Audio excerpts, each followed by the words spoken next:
Merkel Media.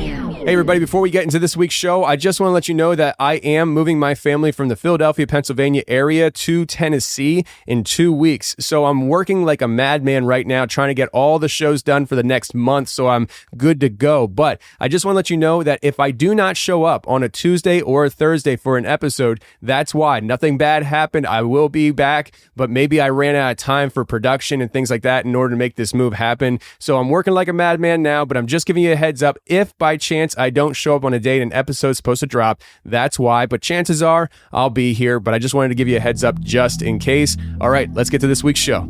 This was all circulating around the base that a giant had been killed, but no one was supposed to talk about it. I saw 3 long, bony fingers reach up underneath the door, curl up to grab it, and then disappear.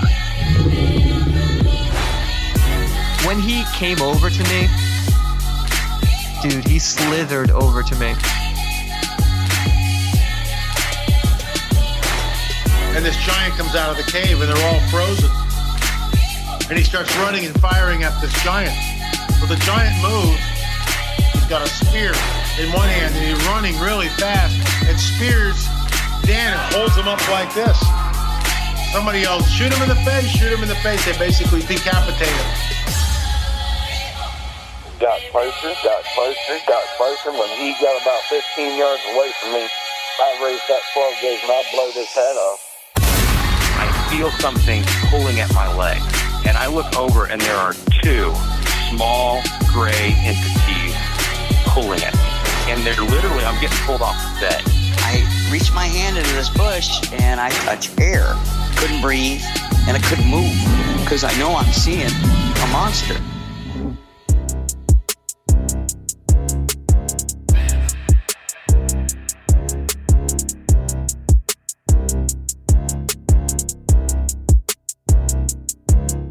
Yeah.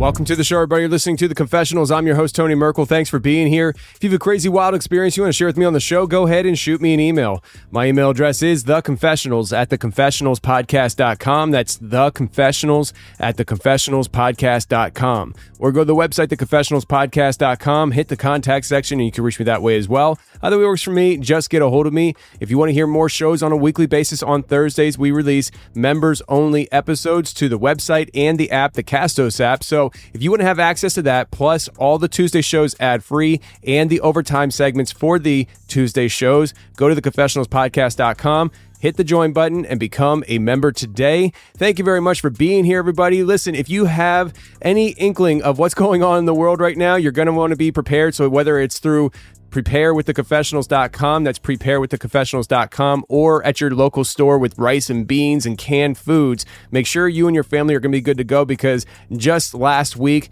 President Joe Biden had stated that there are food shortages coming this year. I would say this fall, you're going to start seeing it on the store shelves. So start preparing now. Go to preparewiththeconfessionals.com. That's preparewiththeconfessionals.com. You're going to get yourself emergency supply food right there on that website that will last 25 years on the shelf. So if you don't really feel the food shortage this time around, you're still good to go in case something else happens in the future. And if you don't want to use it, that's fine. Just go get yourself rice and beans and things like that at the store, canned goods, because you really want to make sure you guys are good to go right now, because the inflation's happening as well. So as prices rise, you're going to wish you would have got it yesterday.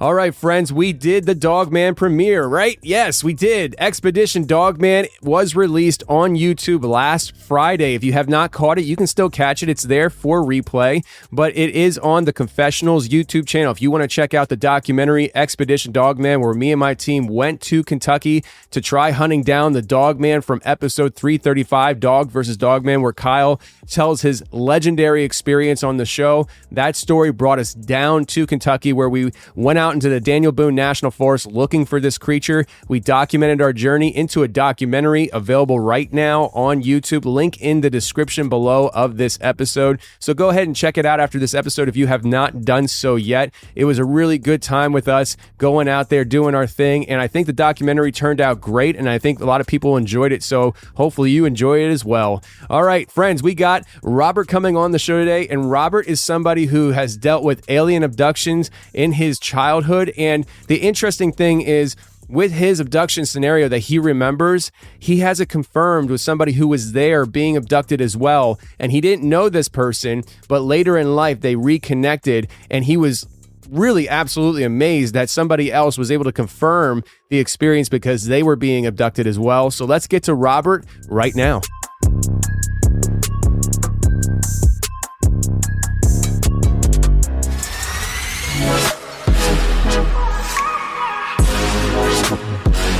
All right, today we got Robert on the show. Robert, how are you, man? Not bad. How you doing? Doing good, brother. Doing good. So, Robert, you're up there in Southwest Michigan, and you're just telling me about the Bigfoot sighting that happened up there recently. And it's an interesting one because it stopped traffic, and multiple people called 911 about it. And those are the interesting ones when you get that, because it's just like multiple witnesses. They all called the police. And so you have on record people calling in hysteria, probably saying there's a giant beast walking across the road on 2 feet. Right. And the 911 operator is like, it's probably a bear, right? No. Well, the news kind of played it off like a joke too. Of course. In the local. Yeah. Yeah. Yeah, that's the way it always works and stuff. It's like, right. And today in the weird corner today, we have another Bigfoot sighting, right? Yeah.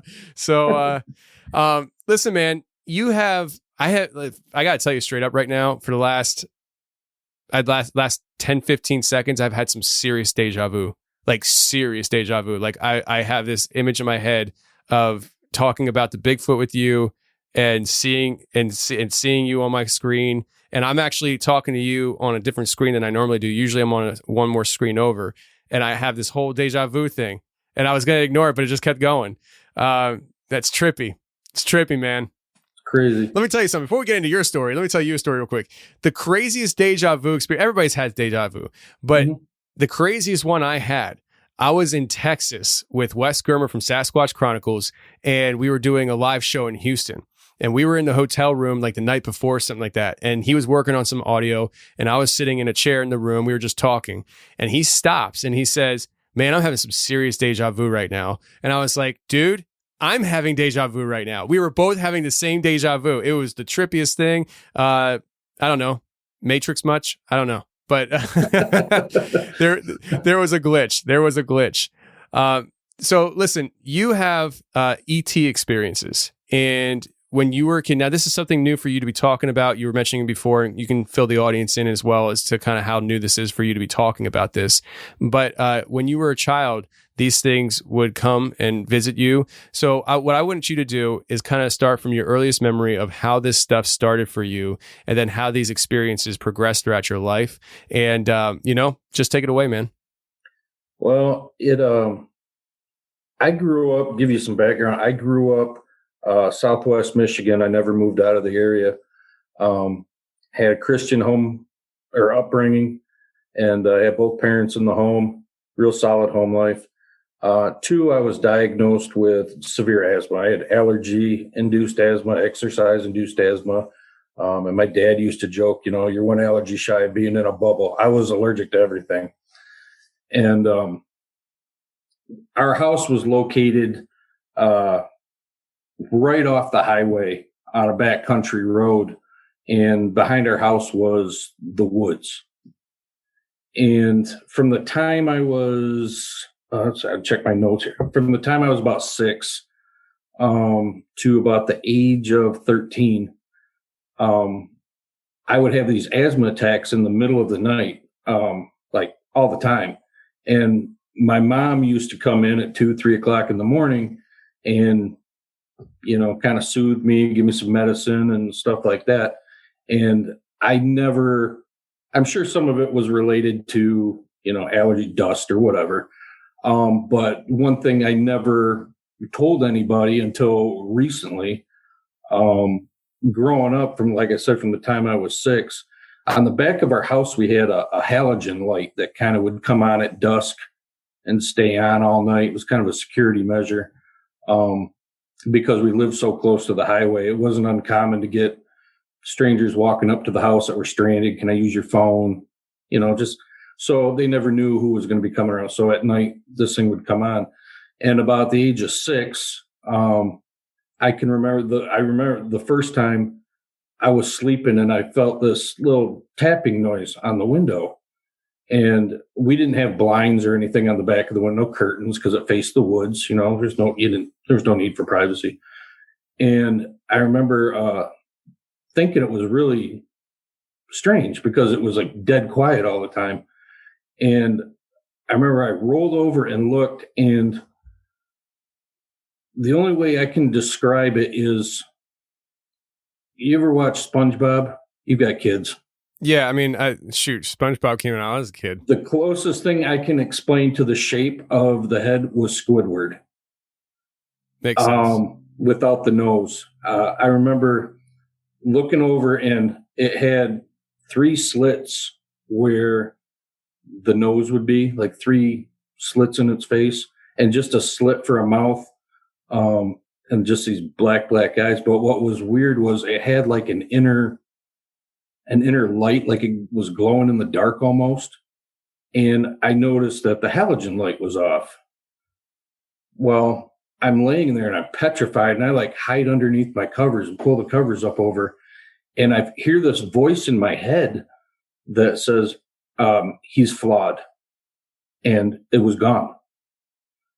And I scared it, went into an asthma attack. And I can remember my mom coming in. And when she came in, he must have been gone because she didn't see him. And she's giving me my medicine and whatnot.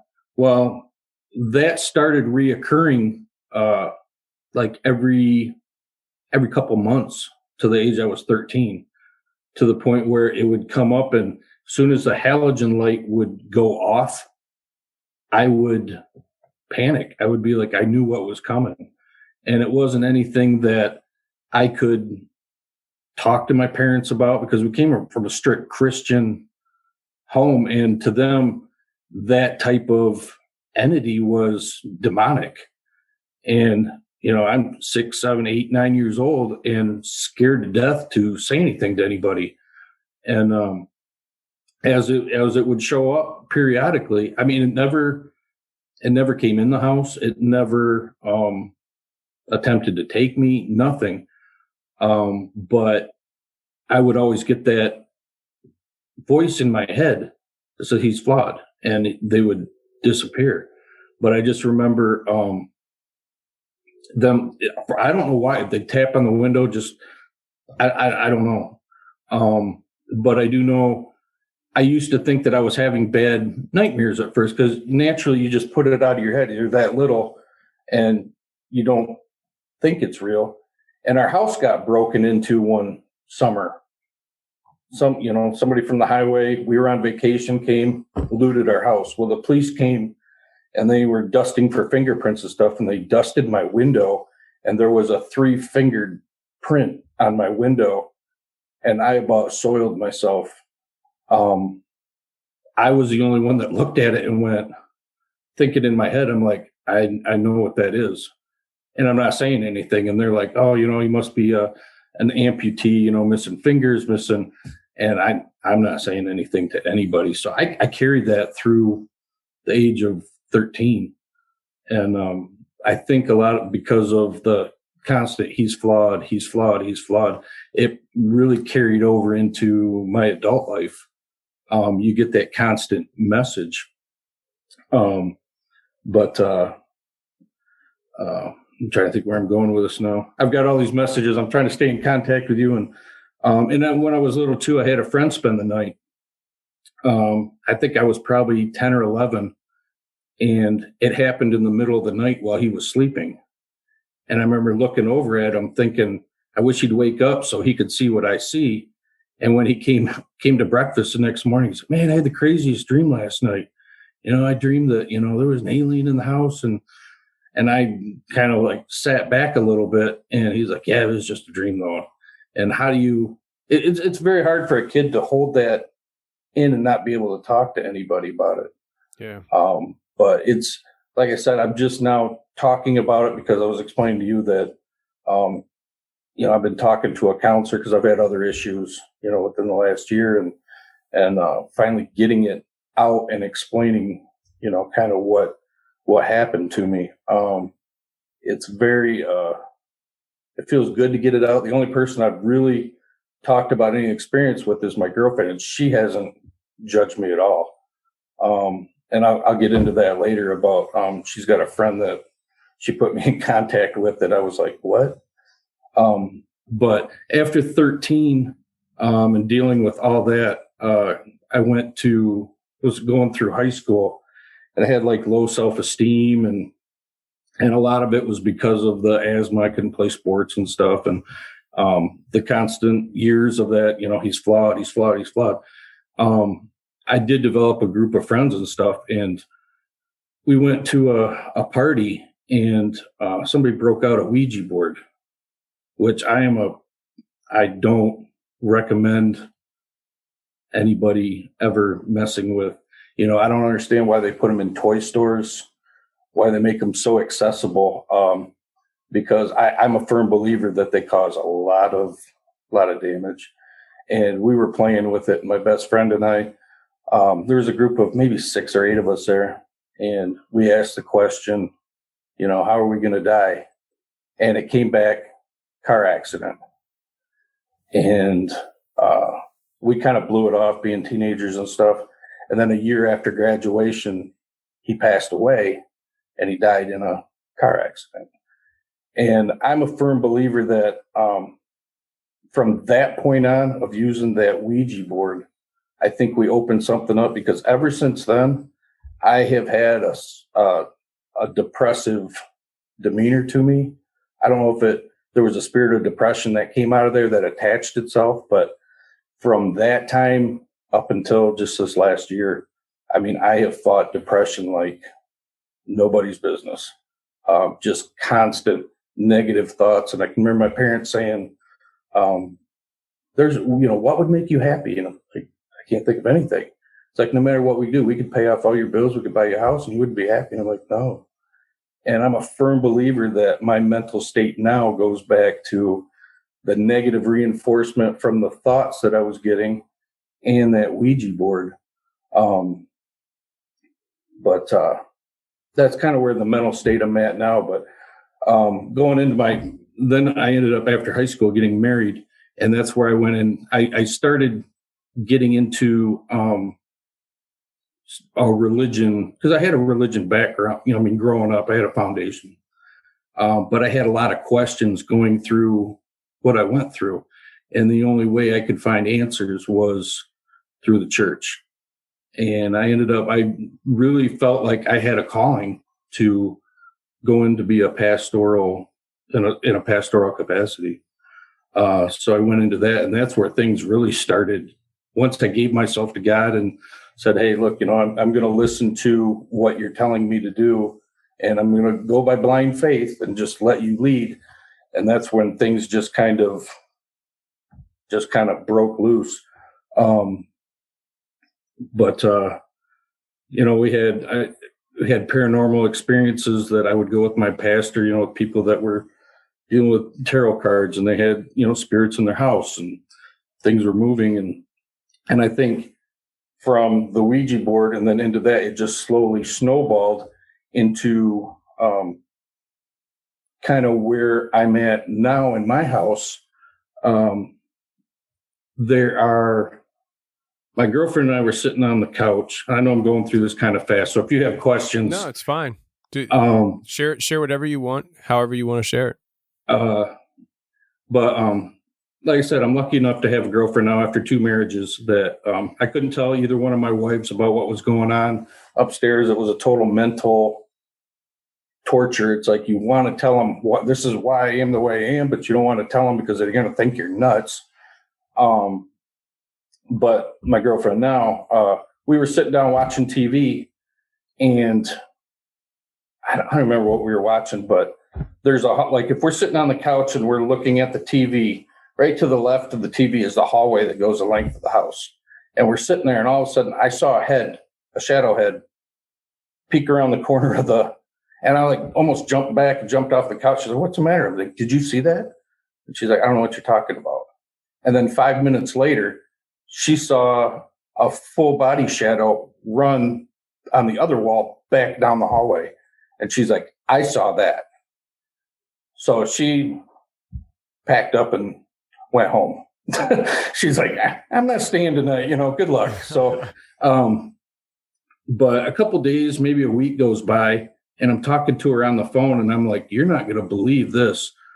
I said, I'm watching, and it was maybe 10 or 11 o'clock at night. So where I live, there's no headlights, there's no main traffic. I live in a subdivision, and on the wall, there was this black stripe that was maybe 18 inches wide. It started in one corner and moved across the wall in front of the TV because it blocked out the picture, and all the way across the wall and then stopped. At this point, I'm like, this isn't good. And I'm thinking back to the Ouija board, and I'm thinking back to everything. It's like, what did I pick up along the way? And so I called her, and she's like, well, you're scared? I said, no, I don't feel scared. I'm trying to, my brain is trying to process this, like looking to see if, maybe I left the microwave door open and the door was opening and the light was, I'm trying to troubleshoot it, and I cannot figure out what's going on. So another week goes by, and the same thing happens, but only when it goes to the end of the wall, it continued to the front door, and it changed into a human shape. Now I'm freaking. Yeah. And so I left. I went and stayed at a hotel because I didn't want to provoke it. I don't want to talk to it. I don't want to communicate with it. I don't want to do anything. Well, some time goes by again, and I'm talking to my neighbor who has lived in this area since it was developed. And I'm just talking, and she goes, and I asked her about the previous owners because I met the wife, and she goes, well, his husband died in the house.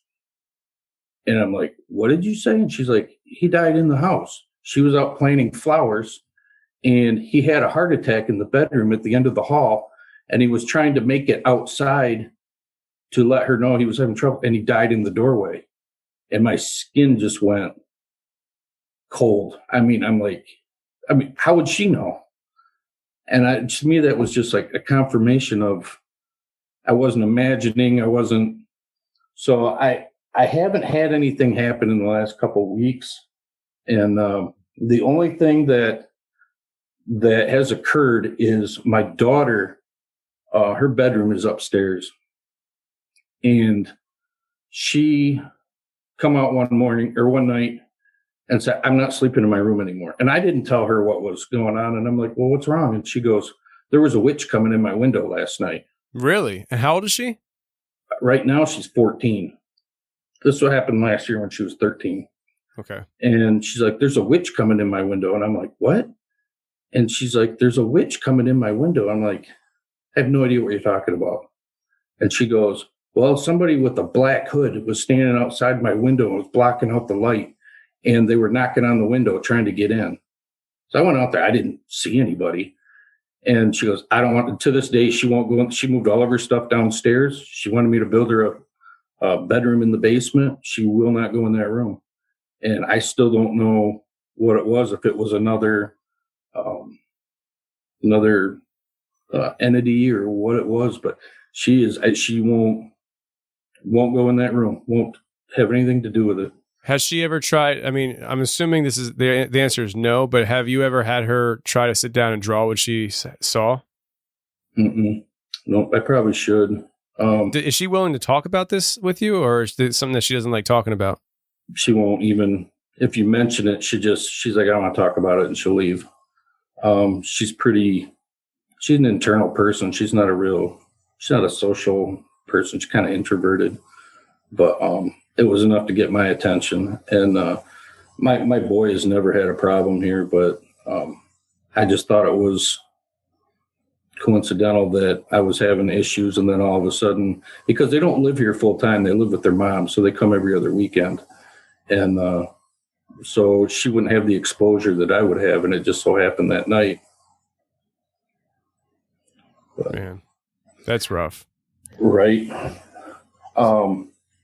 And I've also had times where we were in there sleeping, and you've heard of sleep. Well, I know you've heard of sleep paralysis. Yeah. But I can remember sleeping, and about 2:00 in the morning, I wake up, and I could smell like a rotten meat smell, and I could feel breath on my face, but I couldn't open. I don't know if I couldn't open my eyes or I didn't want to open my eyes. I've never felt that much terror in my life, that there was something right there, right outside my face, that I think if I would have opened my eyes, I've been terrorized. But my first thought was to roll over and wake her up. I couldn't roll over. I was the literal frozen with fear. I couldn't do anything. I could smell it, and I could feel the heat from the breath on my cheek, and I could not roll over. I couldn't say anything. I could tell her about it the next morning. But I did, and not to go back, and I'm horrible at telling stories. Yeah, so I apologize. fine. You're doing fine. But when I was younger, when I was a child, during that time, I started having these dreams. Well, it wasn't dreams; it was a dream over and over and over again. That I was in. Well, I was actually. I don't know how to describe it. I had like a metal cage around my head, like a cube almost. And it sounds really weird, but I had this cube, and I remember the devil standing in front of me with a scepter, and he kept telling me, "I'm going to destroy you."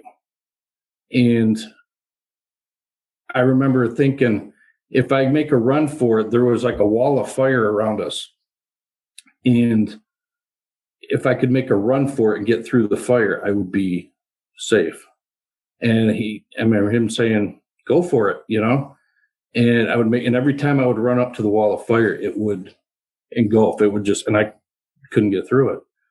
And I had that dream hundreds of times. All growing up, I would wake up in the middle of the night with night terrors and sweating. And then for a couple years, probably about 10 years, it went away. I didn't have anything. And then first time I was married, it reoccurred again. And now lately I've been having the same dream probably the last 3 years, probably about 3 times a week. And in the last couple of weeks, I've been having this, instead of running up to the flame, I walk through it and I come out the other side. So, wow. Yeah, it's kind of like. Let me ask you a question. With this. I can't remember if you said this on the show or if you said it to me in private. So I'm just going to hint at it. You let me know. When did you start talking about your experiences with people? With people? Like professional. Oh, yeah. Yeah, you can say, I don't care. I'd see a counselor just. Yeah. I don't know if you said it or not on the show, but no, and I don't. This is therapeutic for me. So this is, I'm an open book. Because when I was younger, I think I was 8 years old. I was molested by an older babysitter. She was probably in her 60s. So like I said, I have a lot of issues that I bring to the table. And so he's really earning his money at this point, I'm sure. But when did you start seeking help from a counselor? And just to let the audience know, in case you haven't said it before yet, you have told your counselor yes. about all this stuff. So, and that counselor even suggested that it would be a good idea for you to share with somebody who's not to be judgmental. And that's why I decided to do this. I've been talking to him for about a year. Okay. And so this is all still fairly fresh. I'm sorry. No, it's okay. I'm trying to follow this thought process that I have right now. You've been talking to him for about a year. Mm-hmm. And you just started having the dream a couple of weeks ago, you said, where you're actually walking through the fire? Yeah. Okay. When did you start feeling like you're having a turning point with all this stuff? Or have you even had a point where you feel like you're turning a corner, at least mentally? Because here's my thought. You've been having this dream your entire life.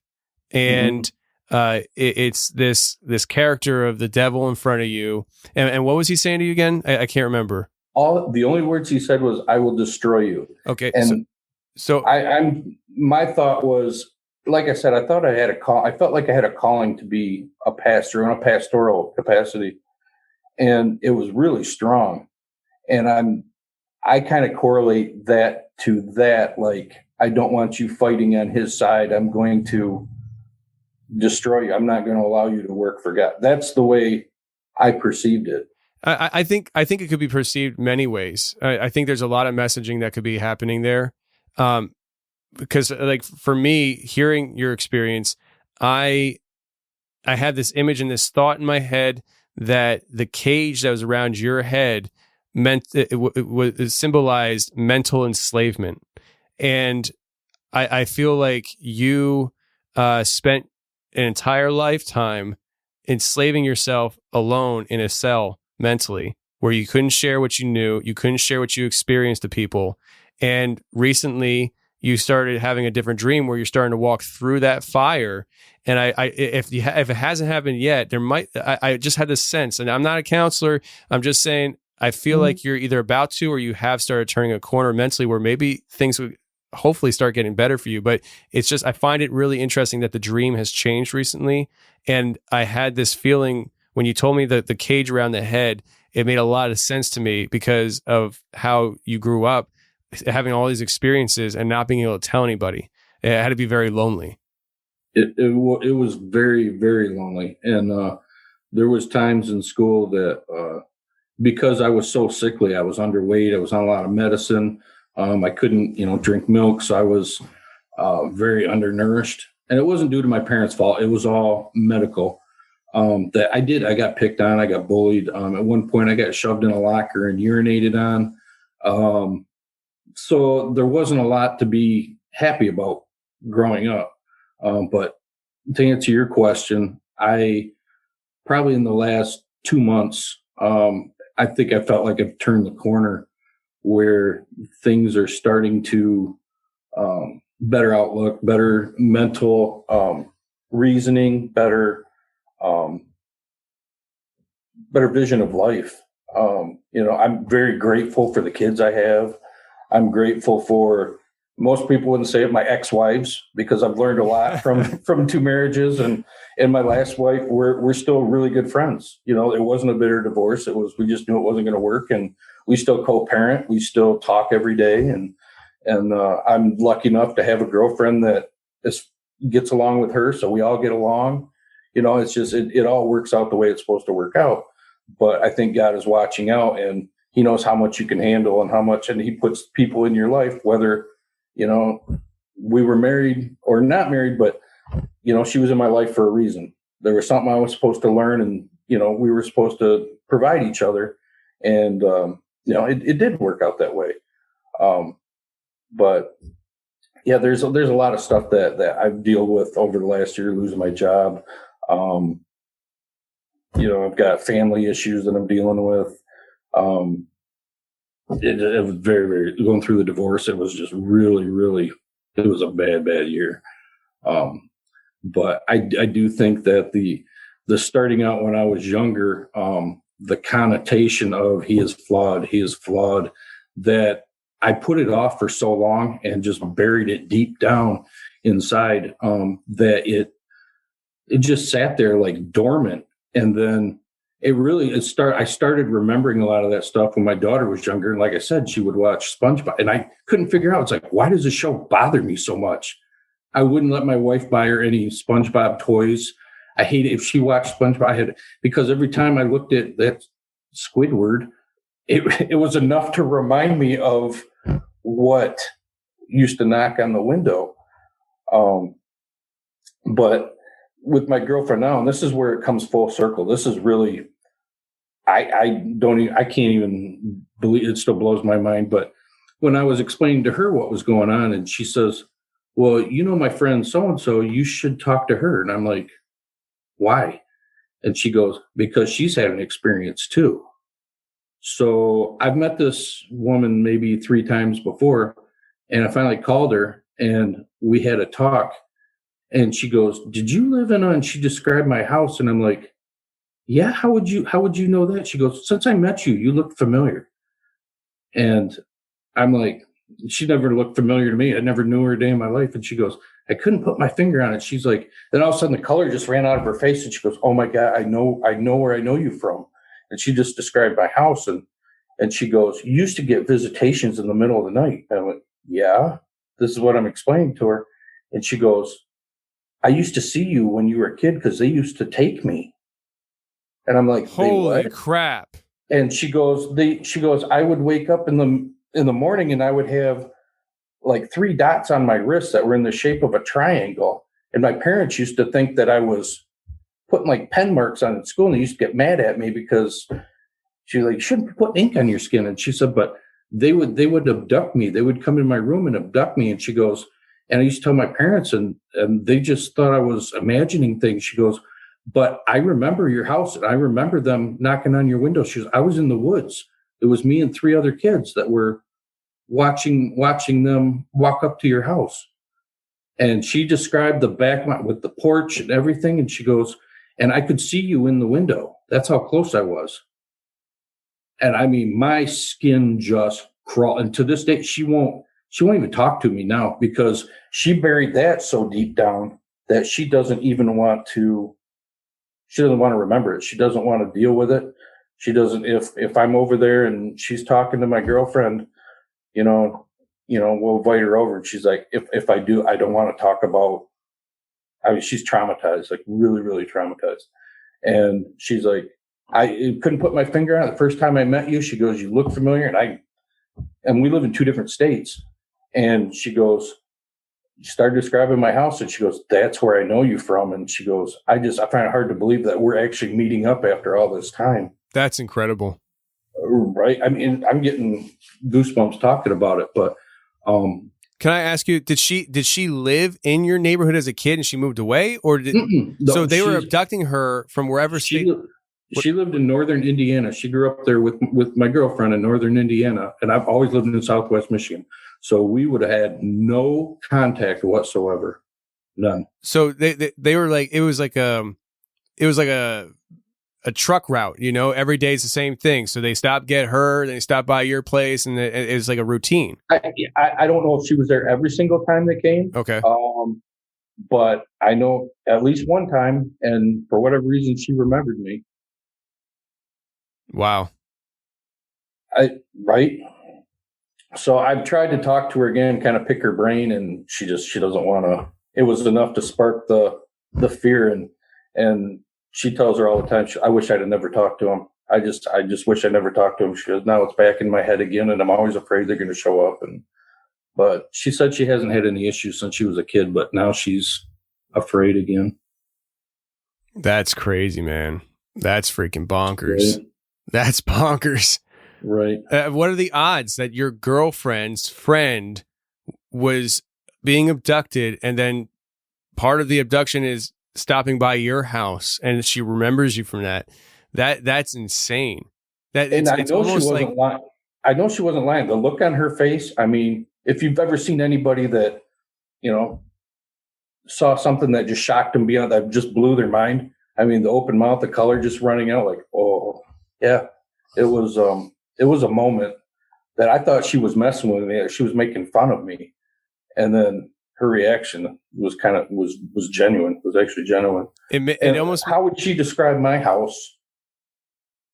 Never, I mean, she's never seen any pictures or anything from when I was a kid. There's no way she could describe it. That's what sealed the deal for me. Yeah. It makes you feel almost like there's something that's not random about this later in life. Not that experience. Forget that. I don't know what the heck's going on there with alien abductions. Everybody asks me, "What do you think?" I don't freaking know. But right now, it leaves you feeling like her being in your life, to whatever extent it is, through your girlfriend, it doesn't strike me as random. Even though you want to say it's random, it's like, oh, what a coincidence. It doesn't feel that random to me. I don't know if anybody listening to your story feels that way. I don't know if you feel that way, but it just gives me this sense of almost as if like there's an attractive nature to this, where it's like some of these people might be attracted to each other. No matter how far apart you are, you're going to find yourselves back near each other again. And maybe there's a reason why she was abducted that night and they were looking to abduct you before they called you quote unquote flawed. Maybe there was something about you that fit the puzzle that they were putting together with her. I don't know. It's very strange though. What do you think? Do you think it's just completely random, or do you think there might be something else to it? No, I think because it happens so regularly, like so many times over, 7 years. I don't think it was random at all. And they never came can't say they came like every Thursday, every month or anything. And, sometimes there would be a month gap and sometimes there'd be 3 months gap. But I feel like there's a thread. I guess that's the best way to put it. That there's a thread between her and I that is non-visual that I don't know. I mean, to this day, if I look at, I don't feel like I have a connection to her, but there's something that makes us, something that we have in common that we can't see, that you just can't put your finger on. Yeah. It really has and I've talked about this before on the show, and I don't have a firm grasp of understanding of it. I don't think a lot of people do, so I feel comfortable talking about it, knowing that. But the quantum level, the quantum realm, it gives me that sense, because one of the things that I've heard described with the quantum realm is that you could have like an atom, in Philadelphia, Pennsylvania, and another atom in San Francisco, California, but on a quantum level, they're still connected. Like I'm saying, I should have said, if you split an atom in half, and so physically you're looking at it's two different pieces now. One's on each side of the country, but on a quantum realm, they're still attached to the point where if this atom over here in Philly does something, simultaneously the one in San Francisco will do it as well. So there's some kind of string or cord attaching these things on a quantum level, and it just makes you feel like what you just described made me feel like it's almost like a quantum entanglement, quantum attachment. It's interesting. It's very interesting. Right. No, I agree with that 100%. I think there's forces out there that we can't see and that we don't understand. And I mean, even in the Bible, it says, there's things that you won't understand, that man will never understand. And I think that's part of it. I mean, I've never had an experience with Bigfoot. I've never had an experience with Dogman, but I have my beliefs and my theories as to why they're out there. I've gone back and forth with family and friends and stuff, and nobody's going to convince me that they're not there. But the hardest part for me right now is when my kids were little. All kids are afraid of monsters and stuff, and I just had to talk like maybe 2 years ago with my kids after they got a little older. I was like, I told you, I said there weren't monsters. I'm like, there's monsters. You're old enough to understand. There are monsters out there. I'm not going to lie to you. And I said, I told him about, the Bigfoot sighting that we had up here. And my boy was like, I'm like, prove to me that it's not. There's no, I understand with the Nephilim and the falling of the angels and mating with I'm a firm believer in that whole theory that it could be a race of fallen angels and the residual effect of all that. I believe in all that. But I don't want my kids growing up thinking that there's not forces out there, because they need to be prepared. I'm not just going to tell them, there's boogeymen, but I just tell them, keep an open mind, because once you go through life with a closed mind, you're going to be surprised at every turn. You have to have an open mind. Have you told your kids about your experiences? They know about the dream. And they know about the shadows, but I've never told them about the alien, the visitation from the ET. Yeah, I imagine if you were afraid to tell your wife, then I imagine there's still nervousness about telling your kids, because if it gets back to your wife, she might be like, you're not seeing your dad anymore, Exactly. I have to pick and choose my battles. Yeah. One day though, when they're old enough, you could tell them, and if you want to, it comes up in conversation. You're like, listen, this is why I believe that you can't rule anything out, because this is what I experienced, Oh, absolutely. And I've had, my daughter, we've watched TV shows and she's like, aliens aren't real. And I'm like, they are real. The Bible says that we are, not to keep throwing religion in it, but the Bible says we are created in his image. It doesn't say that we were the only ones made. It just says we were created in his image. There's no reason that he couldn't have created, he can do anything he wants. He could have created a whole other race out there. And nowhere in the Bible does it say we are the only ones in the universe. So good, bad, indifferent, not saying I'm right or I'm wrong. I'm just saying I'm keeping an open mind to the possibilities of God. He could do anything he wanted to do. And honestly, man, that's, I think, the best way to go about it. And paranormal, ET, Bigfoot, Dogman, whatever you want to talk about aside, when it comes to somebody who is a theistic person who say they believe in an omnipotent God, the worst thing you can do is to put that omnipotence of that God in a box for your own comfort. Absolutely. If that God is so big that the Bible says it's impossible for you to comprehend, then what makes you think you can comprehend any feasible action that he might want to take? You don't. And so that's the way I look at things. People ask me sometimes about how I, make sense in my mind about the alien idea and being a Christian. For me, it's not even an issue. It's not even an issue. Like, could aliens be demonic entities? Sure, why not? But could aliens be something from an interdimensional galaxy far away or come here? We can talk about how long it takes for something to come through space, and is it even possible they came from somewhere else, that physically in the universe, not talking interdimensionally. We could talk about all that stuff. But the idea of an intelligence being on another planet somewhere far off in our galaxy or another galaxy and stuff, to say on a theistic level it's impossible because God wouldn't do that, is basically saying you understand all motives that God could ever want. If God wanted to do it, he'll do it. And he doesn't need to explain himself to you. And that's how I look at it. I mean, honestly, there's a lot of people out there that believe that aliens are demons. And I'm one of those people in a sense where I do believe that some alien interaction, ET looking interaction, is more demonic than anything else.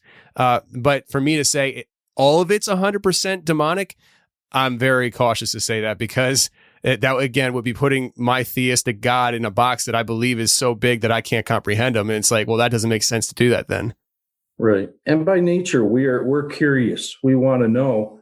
And I don't think there's anything wrong with looking into it. But I think with me personally, I have to keep myself in check, because you could dive into it so deep that you forget about what's going on day to day. It actually causes division between what you're trying to do day to day, keeping your faith, keeping your eye on the prize. And it's easy to get diverted into really focusing on trying to figure something out that doesn't really affect your day to day. It draws your attention away from what's important. That's the way. Yeah, no, I totally agree. That's the way I feel about flat Earth. Like,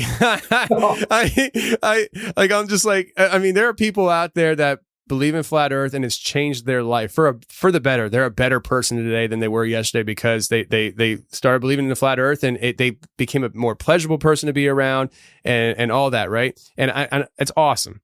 But for me, I'm just like this.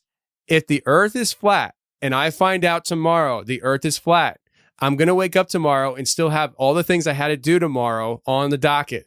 And it's not like, I don't see it changing my life one bit. So I don't really care. Like, I just don't care if the Earth is flat, if it's a globe, if it's a bowl, so that we can have the flat Earth plus the hollow Earth theory. I don't know. Like, it would only change how deep I dig a hole. That's the only thing. Exactly. I don't want to fall through. Oh man.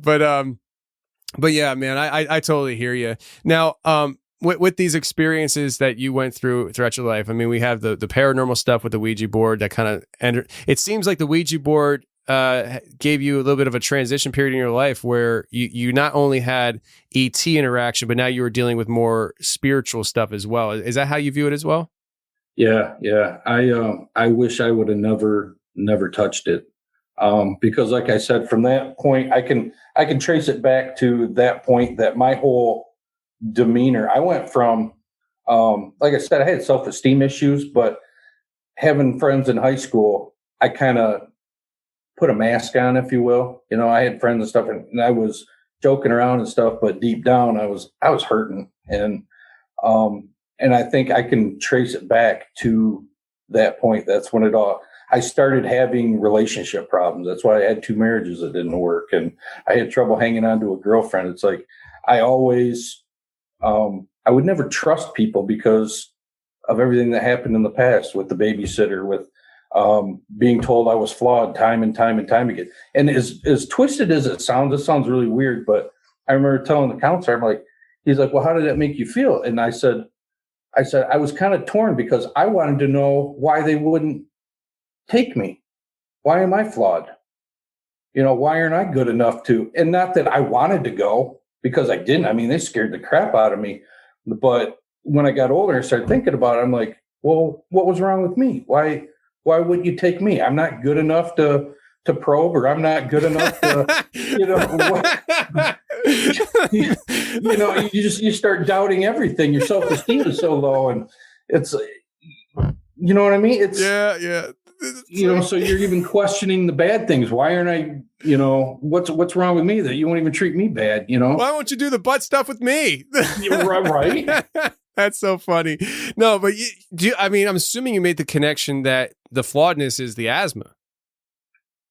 Yeah, I'm 99% sure that's what it was. Yeah. I'm glad you told us about the asthma, because when you said flawed, to me, that's a no-brainer. I mean, if there's respiratory issues with your body, you have a flaw that they wouldn't be interested in, I'm sure. And so, I mean, and it's not even that major because many people, but it's the same thing with, I don't think you can have asthma and be in the military. There's a lot of things. There's a lot of qualifiers for the military. Absolutely. I tried after high school to get in the Air Force, and I made it as far as the first couple weeks of boot camp.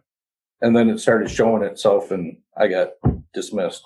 Yeah. But I'm 99% sure it was the asthma. I can't think of anything else that it would be, but I never understood why they thought anything would change.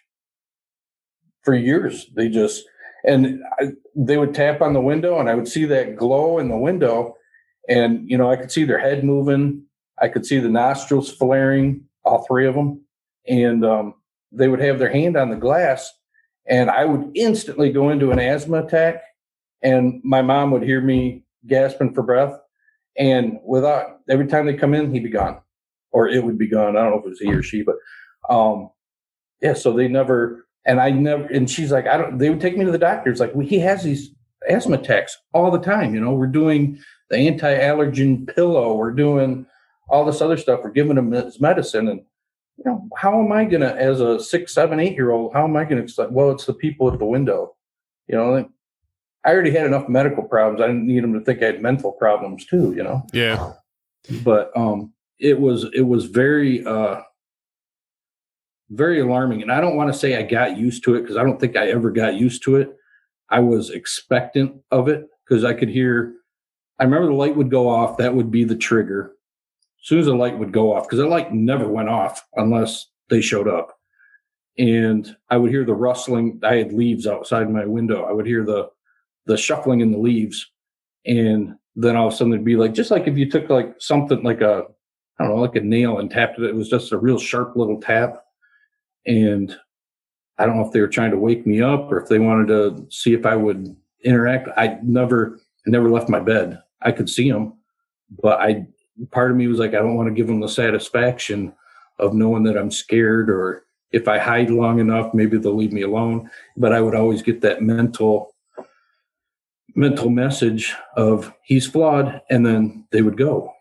And that was, it was nothing exciting, nothing, I can't say that, I levitated in my bed. I can't say that, I saw little people running up and down the hall. It was nothing like that. It was very uneventful, but it was enough to scare the living crap out of you, and to carry that your whole life and not be able to talk to anybody about it or find anybody that can relate to it. And that's when I started listening to this podcast. And I'm like, I feel like even though I've never met one person except for you that's associated with a guest or anything, I feel like they're almost like a family, because anytime I'm feeling, like I'm carrying this thing that nobody will understand, I can listen to the podcast and know that there's other people out there that can relate, even if it's the smallest thing. If they saw a UFO, they saw something that most people didn't see, and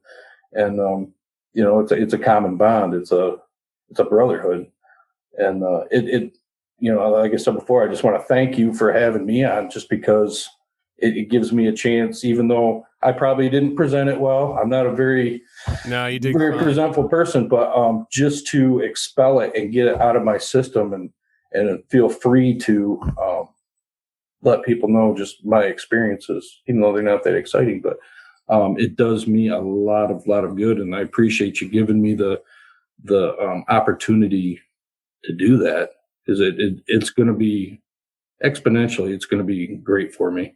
Well, I agree. And I find it interesting you described you along with the people who have been on the show. It's like a brotherhood. And I've never thought of it that way. And it's really cool to hear you say that, because it is like that. And not even just the people who've been on the show, but also the people who listen to the show that have gone through similar experiences that just haven't gotten to reaching out to me yet, or they're nervous about it. It is a brotherhood, and it's really cool to hear you say that.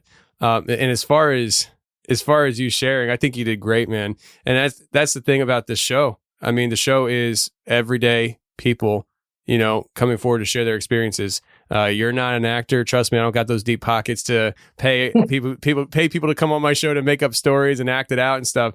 It's just, I started the show in 2017. I had a list of people that I wanted to talk to that I knew of, and I was able to put out some shows from back, week to week to week. I think I had a list that would have lasted me maybe 2-3 months. And after doing the show, people started listening. They started contacting me, and that's how the ball got rolling. And here we are, almost 5 years later. And I'll tell you, I mean, I guess I'll tell the whole audience. We're recording this in September of 2021, and between this month and the end of the year, I got like 150 interviews I have to do. Wow. It's just, there's tons of people who contact us to talk about their experiences. And it's just like, it's mind blowing to me to see how far the show has come along and what good it's doing for people. I mean, you shared it on the show, and you've told me before we even started recording that the show has done some really good things for you. And I love that about it. I really do. And I'm stunned that Tony Merkel was able to build something like this, because I mean, I suck, man. I'm not good at building things. I love building things. I'm an entrepreneur, but I've never been able to build anything successfully until this. And I'm just very grateful. And I'm glad you came on, man. I really am. Because I mean, when you contacted me, it was about something completely different. I forget what it was, but you emailed and you said PS at the bottom of it. And actually, let me look at your email here real quick. It says, let's see here. You were talking about the some kind of selection process. I forget, but it was something completely different. And then at the end of it, you said, "P.S. I do have an alien visitation testimony that lasted from ages 6 to 14. If you're interested." I'm like, yeah, I'm interested. So it's just really cool how things come together, and you're not the only one that's done that. There's been several times where people will, we send out a monthly newsletter, and people sometimes will email the newsletter. So they get the newsletter and they reply to that, and we get that, and they'll comment something about the newsletter, like, hey, I saw you on whatever show and that was really cool, whatever. And then they'll say, and by the way, I've been having Bigfoot activity on my property for the last 10 years. If you'd like to hear about it, just let me know. I'm just like, what do you think I'm doing? Like what am I doing here? Like, of course I want to hear about that. So I went grocery shopping yesterday, and I washed my heretics up. By the way, Bigfoot was in the backyard, and I ended up seeing him mowing the yard. So I get it. Yeah. And so it's just really cool to hear from people. And I like the fact that we have a show where it's just everyday people coming forward, because I think the listening audience, and I can only assume this, you guys are the listeners, so you would have to tell me, but I think the listening audience has a better chance to relate to people who are just everyday people coming forward to share their stories versus, Keanu Reeves came on the Confessionals to tell his story, and last week it was Katy Perry, and or just Right. people who are already untouchable. This show brings everybody to this level of, it's just like we're just normal people talking, and sharing our stories, and I love it about it. And I'm glad I really am glad you contacted me to be on the show. Well, I was very nervous before we started. I'm very protective of my emotions and my feelings, and you're one of those people that can draw it out. And I think that's where a lot of you're very easy to talk to. And I think that's where a lot of your success comes from. You're not intimidating. You're not structured. You're not regimented. It's just a very easy flowing conversation. And, you cover a variety of topics. And like we talked before, you had the episode about the suicide and the suicide awareness. And that was, like I said before, it was eye-opening for me. That was the thing that, it had nothing to do with paranormal, had nothing to do with cryptic, had nothing to do with ET, but it was something that spoke to me at my own personal level that changed, helped change my life. And for that forever, I'll be grateful. But so you're just not touching the people in the cryptid community. You're not touching people in the ET community. You're going above and beyond and making mental health or, other issues, you're making people aware of that. And I think it's admirable. It's very, it's good. People need that, especially nowadays. It's easy to turn on the TV and say, oh, you got a problem with this, take a pill for it. But to be able to call somebody like you and have a therapeutic session that, you don't feel judged. You can just open up 100% and be completely vulnerable and not be judged. It's very rare that somebody wouldn't take like something I'm telling you and exploit it, but just take it and share it with other people. It's very commendable, and that's part of the reason I reached out to you. Well, I appreciate it, man. Yeah, I that was a decision process early in the show too. I decided that for the most part, I was not going to edit a guest. If they said it, it goes on the show, unless they message me afterwards and say, hey, can you take that part out? I feel uncomfortable or shouldn't have said that person's name. But I don't edit what you say, because I personally believe that everything that you have to say has the possibility to change somebody's life. And if I take that out because to make the show shorter or, whatever, to make it more snappy, it could ruin the opportunity to help somebody else out. And so I only ever changed. I've never talked this much about my behind the scenes stuff before. No, but I've only ever changed one guest, and it wasn't that I changed anything. It's that when I talked to him, he was extremely excited, and he and I recorded for about 2.5 hours, and there was several times that he actually said the same story 2-3 times that he forgot he even told me the story. And so I went through and I took out the repeated stories, and I actually shortened it from like 2.5 hours down to like an hour and 40 minutes or something like that. And so, but I figured, the audience may not want to hear the same story 2-3 times, but and you wouldn't have known if I didn't say it, nobody would have known that I even did that. But other than that, everybody just goes as is, For the most part, every episode is educational. I learned something new. There's only been one time that you creeped me out. And that's when you had a recording where you went back and listened to it, and there was a voice that you didn't. I'm not gonna lie, I shut it off, and I'm like, can't do this right now. Was that the one where we actually got disconnected, and when we reconnected? That just for whatever reason, that didn't set well with me. It's like I have to be in the mood to listen to this. I can't do it right now. Yeah, that one it blew my mind. I mean, it's funny because people. So sometimes I'll get a cancellation email for memberships, and the reason is I can't sleep at night or I'm having bad dreams. And I'm like, I should start taking screenshots of this. Maybe blot their name out and stuff and their information, but just use it as promotional. Like, I mean, I guess I'm doing my job. I have, I think I've grown so accustomed to hearing people's stories that I really don't get creeped out a whole lot. And a lot of times I put out shows that people like will comment saying that was terrifying.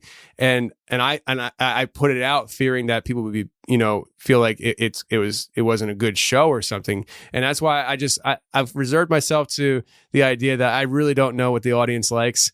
So I just put out what I like, and hopefully they like it too, because there you go. It's just one of those things where everybody has their own cup of tea. Like, there's people who only like Bigfoot stuff, only like paranormal stuff, UFO stuff. And, so if you're talking about Bigfoot and they're listening, but they're not really into it and stuff, they may not like it, but maybe next week they'll like next week, so it is what it is. But, yeah, man, listen, I appreciate you talking. And before I get carried away and we just wind up having a conversation that probably should be off air. So That's all right. I do appreciate you coming on and chatting with me, man. I appreciate you having me. I really do.